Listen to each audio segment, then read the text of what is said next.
नमस्कार, स्वागत है आपका न्यूज लॉन्चर पर। मैं हूं नीलू व्यास। जैसे जैसे महाराष्ट्र के चुनाव पास आ रहे हैं, उद्धव ठाकरे इस समय बहुत ज्यादा अ, भारी पड़ते हुए नजर आ रहे हैं, एक तरीके से मोदी और शाह साहब के खिलाफ।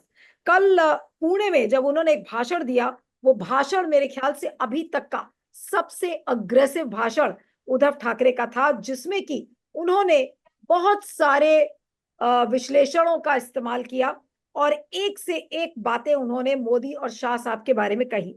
सबसे पहले तो उन्होंने ये कहा कि अमित शाह मोहम्मद शाह अहमद शाह अब्दाली के वंशज हैं। अब अहमद शाह अब्दाली वो अफगान नेता थे, अफगान राजा थे, जिन्होंने एक तरीके से मराठास को भगाया था। तो आज उद्धव ठाकरे ने एक बड़ा बयान दिया और उन्होंने कहा कि अहमद शाह अब्दाली के वंशज हैं अमित शाह।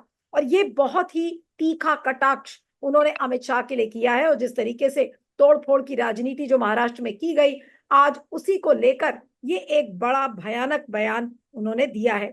साथ में उन्होंने देवेंद्र फडणवीस के बारे में खुलासा किया। उन्होंने कहा कि देवेंद्र फडणवीस ने कहा था कि मेरे आड़े मत आओ, अरे तेरी हैसियत ही नहीं है, खटमल को अंगूठे से कुचला जाता है, यानी कि खटमल की उपाधि दी थी। ये देवेंद्र फडणवीस के बारे में उन्होंने कहा।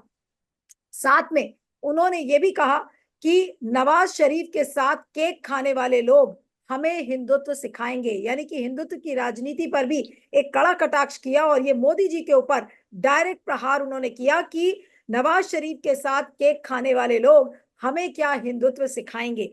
तो जिस तेज तर्रार तेवर के साथ इस समय उद्धव ठाकरे बात कर रहे हैं, तो बिल्कुल ऐसा लगता है कि इस समय खटमल कौन है और कौन किसको किसकी हैसियत बता रहा है महाराष्ट्र की जमीन पर, यह बिल्कुल साफ नजर आ रहा है। और जिस तरीके का कॉन्फिडेंस जो उद्धव ठाकरे में दिख रहा है, तो क्या इस समय मोदी और शाह का महाराष्ट्र में जाना बिल्कुल असंभव हो जाएगा।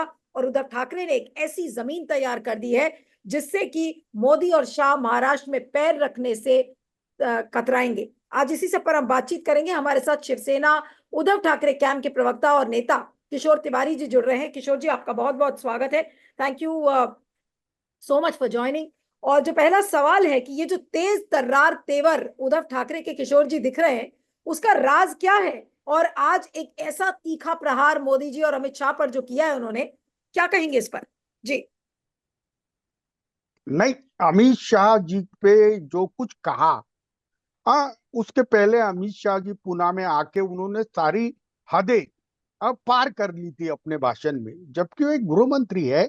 और उन्होंने जैसे हमें कहा कि हम औरंगजेब के फैन क्लब के मेंबर है, ये है वो है, और हिंदुत्व हमने छोड़ा है। दूसरी बात उन्होंने की शरद पवार जी पे। तो अभी मुझे बताइए, ये सब चीजें उद्धव ठाकरे जी ने जब जब बीजेपी को डॉच किया, हाँ, तो लोगों को लगता है अचानक किया। ये एक बहुत बड़ा आरोप है, लेकिन ऐसा नहीं है। 14 में जैसी मोदी की सरकार आई, तो इलेक्शन के आखिरी दम तक उन्होंने सीटों के बंटवारे में अटका के रखा। और अचानक अमित शाह ने कह दिया, हमें हम अपने इस पे लड़ रहे हैं। वो लड़ लिए। लड़ने के बाद भी उन्हें मेजॉरिटी नहीं आई, लेकिन उन्होंने हमसे बात नहीं की और खुद का सीएम का एक स्टेडियम में कर लिया। और इसके पूरे खलनायक देवेंद्र फडणवीस। उसके बाद उन्हें बहुत ज्यादा परेशानियों से गुजरने के बाद फिर वो शिवसेना से मिले। लेकिन ये सब अपमान, यह जलील, और बीजेपी द्वारा 14 से 19 तक शिवसेना को खत्म करने का जो प्रयास हुआ, उसके बाद 19 के चुनाव होने के बाद हमने भी वो राजनीति की और हमने इन्हें हटा दिया। और दूसरा था कि अब तो बहुत फासला हो चुका है। अभी क्या हुआ कि 24 के चुनाव के अंदर इन्होंने यही मुद्दे रखे कि आपने हिंदुत्व छोड़ा, हिंदुत्व छोड़ा। मुझे एक बताइए, कल उन्होंने जो हिंदुत्व की व्याख्या की और इनके हिंदुत्व को बताया, तो ख्याल में आया कि ये पाखंडी है। और हिंदुत्व के नाम पर यह धर्म का बाजार लगा के बैठे हैं। लेकिन महाराष्ट्र के अंदर उद्धव जी ने जो प्रचार करके माहौल बनाया था, वो आपने देखा। मुझे तो लगता था एक भी सीट नहीं आने वाली थी, लेकिन है ना, धर्मांध प्रचार करके योगी को लाके और मोदी जी ने प्रचार करके कुछ सीटें ले गए।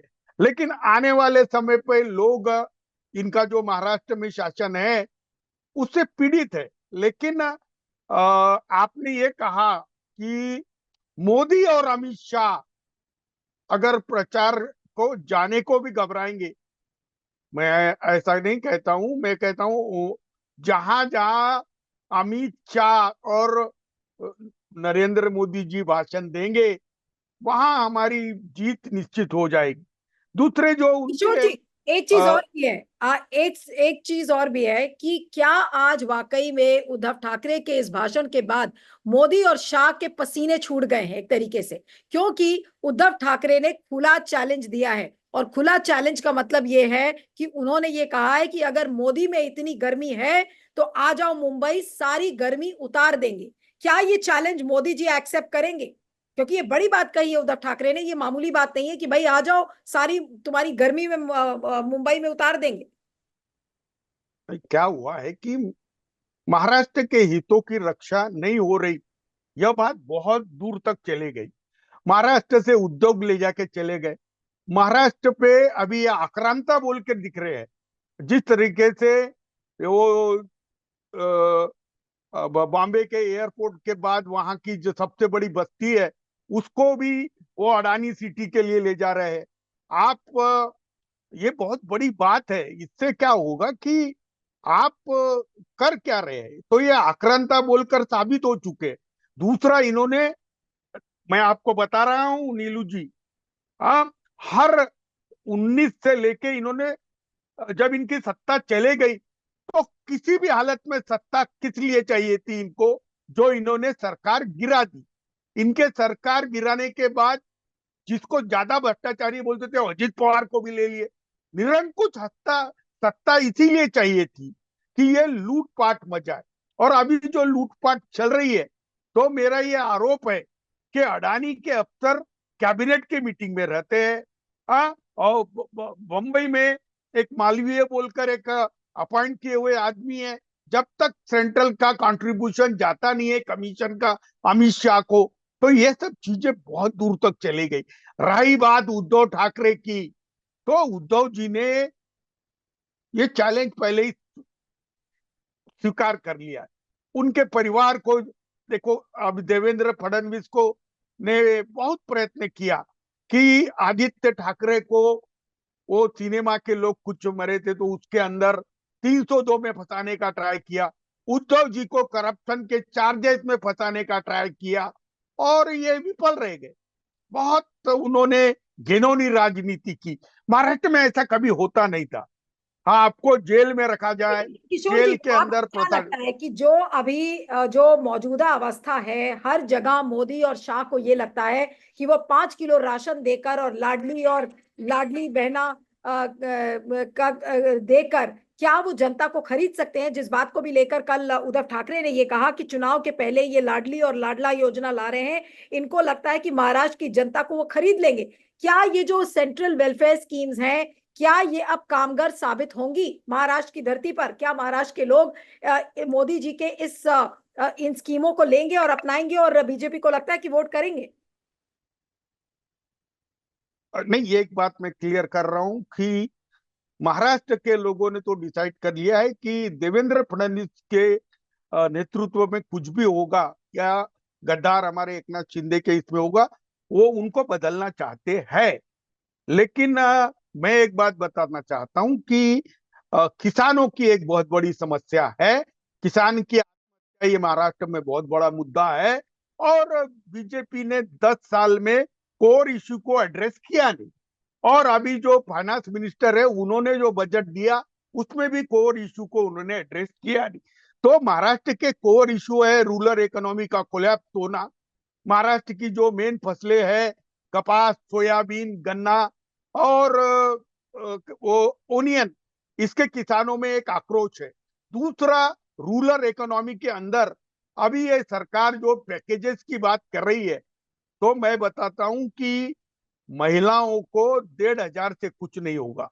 हाँ, महिलाएं अभी बहुत ज्यादा संकट में हैं, और महिलाओं के संकट की कल्पना ये करते नहीं। अभी एजुकेशन के अंदर अगर आप 2 लाख के अंदर कुछ पढ़ ही नहीं सकते, अब मुझे बताइए, कोई भी हेल्थ में प्राइवेटाइजेशन के अंदर आपको 5-10 लाख ऐसे ही लग जाते। और जो क्रय शक्ति बढ़ा के रखी है, तो हम अब कोलैप्स के तरफ जा रहे हैं। कोलैप्स के वक्त सर्वाइवल यह सरकार के खिलाफ है। मैं अभी बता रहा हूं कि एकनाथ शिंदे और अजीत पवार ने और देवेंद्र फडणवीस ने जो स्कीम लाई, तो उनके पूरे ब्यूरोक्रेट बता रहे हैं कि यह स्कीम के लिए हम पैसा कहां से लाए।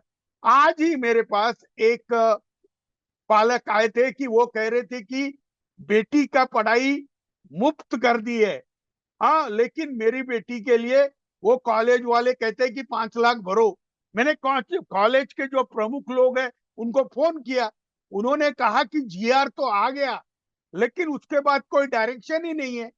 यानी सरकार का अब तो क्या है कि वो लाडली बहन योजना में इन्होंने कहा हमारे पास पैसे नहीं है, हम आपको 15 अगस्त को जो 3,000 रुपया देने की बात कर रहे थे, 1 रुपया डाल देंगे टोकन बोली।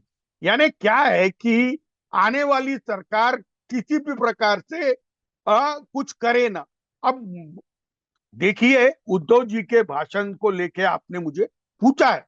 उद्धव जी ने बाला साहेब देवरस के उन पत्रों की भी जिक्र किया, हाँ, और नहीं और नहीं, उसमें उन्होंने स्पष्ट कहा कि आपका आपका आरएसएस कौन सा है।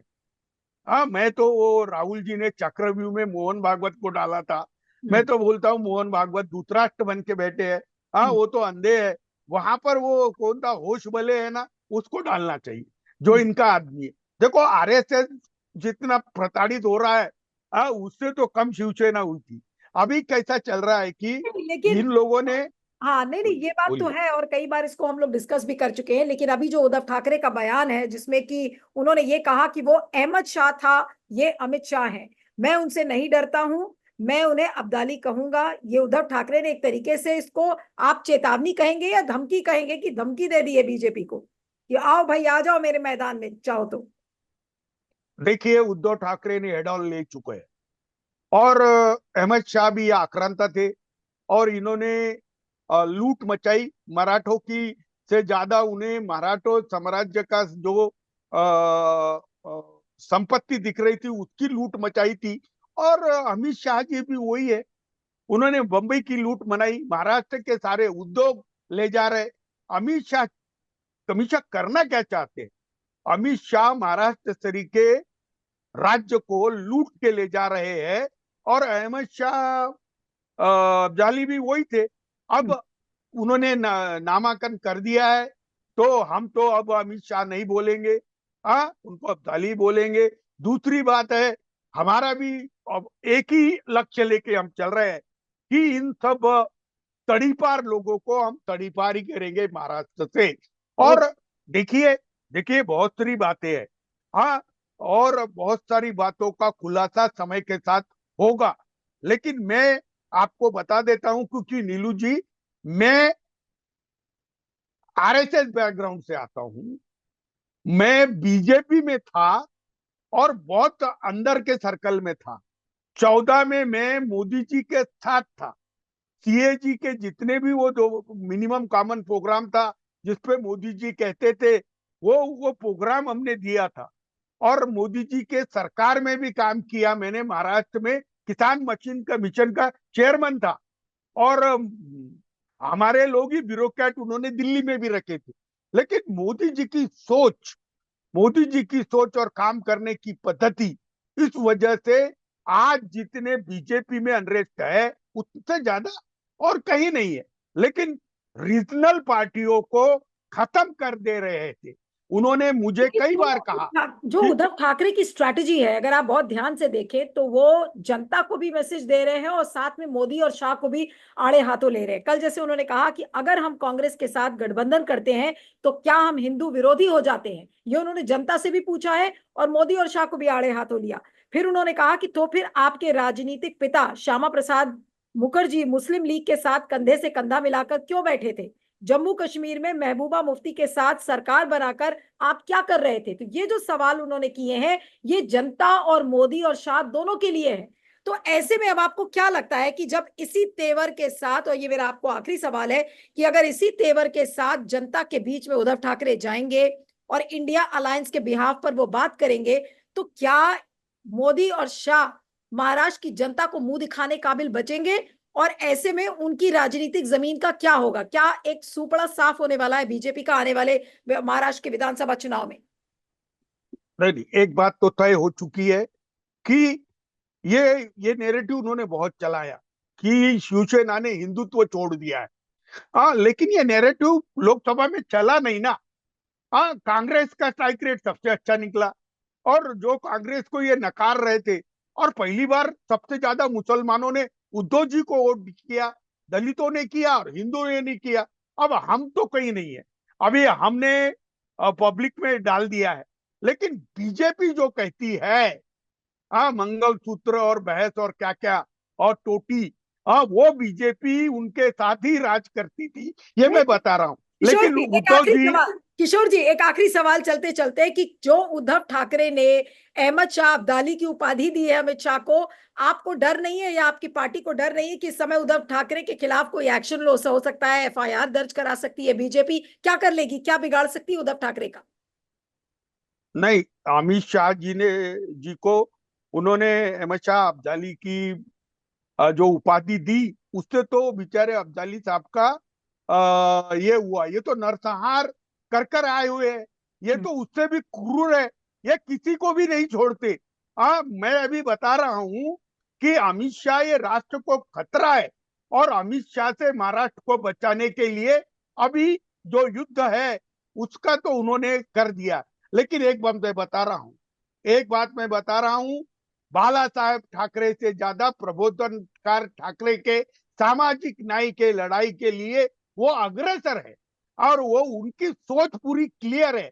वो अब बीजेपी को खत्म करने का उन्होंने ठान लिया है, और आज तो वो महाराष्ट्र के रोल में है, कल वो नेशनल रोल में भी आएंगे। नहीं, हाँ, वो उद्धव जी को आप अंडर एस्टिमेट करके मत चलो। उन्होंने ज्यादा से ज्यादा क्या करेंगे ये सोच लिया था।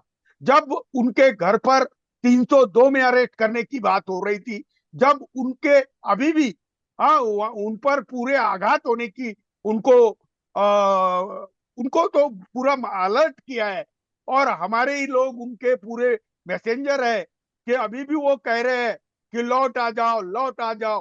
तो उन्होंने पूना में एक क्लियर सिग्नल दे दिया है कि मैं जान भी कुर्बान कर दूंगा, लेकिन मैं बीजेपी से समझौता नहीं करूंगा। तो क्या और इसका इंडिया मतलब अलायंस, ये है किशोर जी, तो क्या आप बीजेपी की ही भाषा में एक तरीके से उद्धव ठाकरे ने बीजेपी को समझाने की कोशिश की है, और उनका ये मानना है कि अब मैं गाली जितनी बीजेपी से पड़ेगी, एक भी गाली सहेंगे नहीं, उसका मुंह तोड़ जवाब देंगे, और इसी तेवर के साथ वो अब पूरे चुनाव के पीरियड के दौरान वो दिखेंगे?